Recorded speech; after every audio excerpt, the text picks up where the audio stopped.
Gone in 3 minutes. Every time I bring these Parmesan bread bites to a party, I get asked for the recipe before the night's over. They're a Domino's copycat, and honestly, people like these better. Start by preheating your oven to 475 degrees.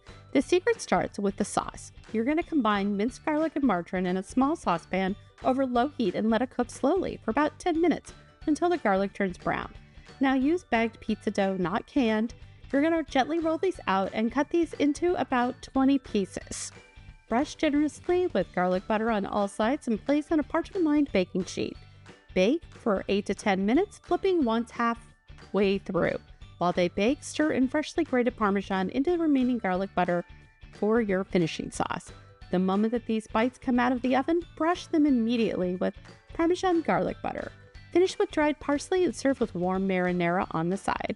The full recipe and ingredient list are linked below. If you love copycat recipes, subscribe. I post them every week.